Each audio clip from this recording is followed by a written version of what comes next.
Good morning, everyone, and welcome back to Japan's #1 morning show. Before we get into foreign policy and Japan's position on the Ukraine war, let's take it to Amin to talk about the forecast for the coming week.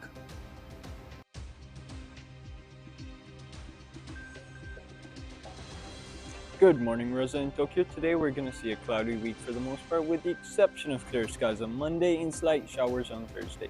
Similarly, it's going to be a cloudy week in Kyoto with hopes of clear sky on Monday and slight showers on Wednesday and Thursday. Looking forward, we are expecting some degree of turmoil from the oncoming typhoon Hinamar, so you're going to want to keep watching for the next few days as we give up-to-date coverage every morning. Back to you, Rosa.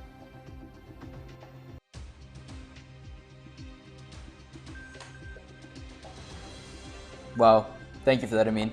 With the recent assassination of our former Prime Minister Shinzo Abe, the nation is still in shock that such a crime could ever be carried out in our sacred country. However, due to the nature of international politics right now, we must buckle up and get back to what's important. The Ukraine war has been ongoing since Russia's inhumane invasion of Ukraine since February this year. Since then, more than 10,000 patriotic Ukrainian soldiers have laid down their lives in the efforts of resisting the immense hard power Russia is imposing on them. Yes, Rosa, but as the world grew more aware of the situation, Western entities from Europe and the Americas have been imposing economic sanctions on Russia in hopes of slowing them down. Though our country is not an official member of NATO, we are aligned with Ukraine. Therefore, it has brought us closer to the organization and the countries aligned with it. The Western countries are not the only ones contributing to the aid of Ukraine.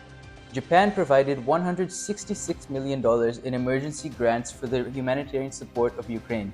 Prime Minister Fumio Kishida had this to say: "With the very foundations of the international order being shaken by Russia's aggression against Ukraine, the international community now stands at a historic crossroads."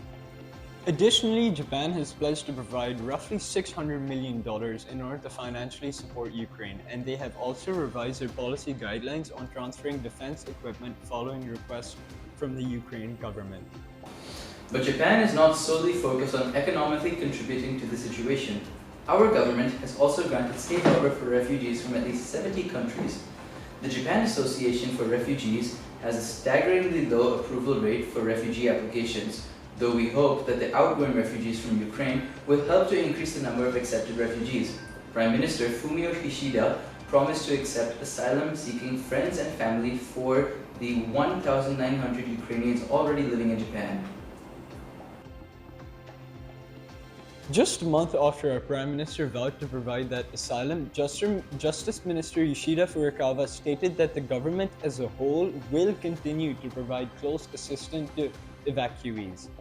According to a survey conducted by Tokyo TV right after the Russia invasion of Ukraine, 61% of the Japanese public supported imposing tough economic sanctions on Russia, in line with Europe and America. Now to Amin with an on-the-street interview with a member of the Japanese public.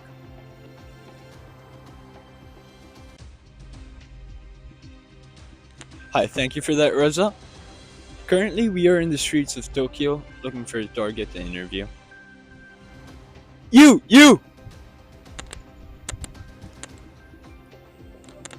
What are your thoughts on our government imposing economic sanctions on Russia? 私はこれらに大賛成です。ロシアの経済セクション。私ウクライナを支援することは重要だと思う。彼らはとても小さいです。ロシアと比較した場合の国。